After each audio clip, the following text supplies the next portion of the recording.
दोस्तों, अफ्रीका के एक छोटे से गांव में एक गरीब किसान रहता था। वो बहुत गरीब था, उसके पास एक छोटा सा खेत हुआ करता था। उसकी मृत्यु के बाद उसके बेटे ने उस खेत को संभाला, लेकिन उसने उसमें कोई काम नहीं किया क्योंकि उसके कई दोस्त जो है करोड़पति बन चुके थे हीरे की खदानों में काम करते क्योंकि उनके खेत में हीरे निकल आए थे। दोस्तों, ये जो बंदा था ये खेती नहीं करना चाहता था, मेहनत नहीं करना चाहता था। ये भी अपने दोस्तों की तरह रातों रात अमीर बनना चाहता था। तो उसने क्या किया कि अपने खेत को एक दूसरे किसान को बेच दिया और निकल गया वो हीरे की तलाश में। उसने कई साल इधर उधर भटकने के बाद ये पाया कि उसे सफलता नहीं मिली और एक दिन उसकी मृत्यु हो गई।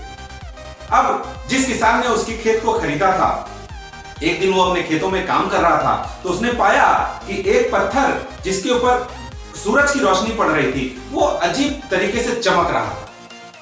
उसे समझ में नहीं आया क्या है। उसने वो पत्थर उठाया, काफी बड़ा पत्थर था, उसने उठाया और अपने घर में एक सजावटी पत्थर के तौर पे उसे रख दिया। एक दिन उससे मिलने के लिए एक मित्र उसके घर पे आया। उस पत्थर को देख करके वो चौंक गया।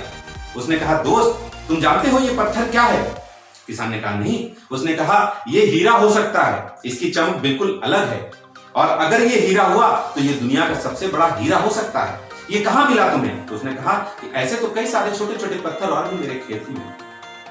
दोस्तों, उस मित्र ने उसके पत्थर को उठा करके और उसकी जांच करवाई। पता चला कि सचमुच वो दुनिया का सबसे बड़ा हीरा था। उसके खेत में खुदाई चालू हुई और विश्वास मानिए कि उसके खेत में आज दुनिया की सबसे बड़ी खदान, ये सच्ची स्टोरी है दोस्तों, आज दुनिया की सबसे बड़ी खदान उस बंदे का, उस किसान का खेत है और वो एक बहुत ही सक्सेसफुल उद्योगपति। आप अगर गूगल करेंगे तो आपको पता चलेगा कि साइमंड्स डायमंड फील्ड के नाम से खदान है, ये उसी किसान की खदान। तो दोस्तों, अपने जीवन में कई बार हम ऐसा करते हैं कि हमारे आसपास बहुत से हीरे होते हैं, लेकिन हम नए हीरों की तलाश में पुराने हीरों को छोड़ देते हैं और अपना जो बिजनेस है या अपना जो काम है हम उसे गलत दिशा में ले जाते हैं। आप तलाशिए, आपके आसपास आपकी टीम मेंबर्स आपका हीरा हो सकता है, आपका अपना टैलेंट हीरा हो सकता है, आपका अपना वक्त आपका हीरा हो सकता है, आपकी अपनी मेहनत हीरा हो सकता है। आप सफलता को कभी भी बाहर दूसरों जगह पे जाकर ना तलाशें। आप अपने टीम में अपने यहाँ रह करके जो हीरे हैं उन्हें तराशने की कोशिश कीजिए। विश्वास कीजिए, आपकी सफलता कोई छीन नहीं पाएगा। जय हिंद, जय भारत।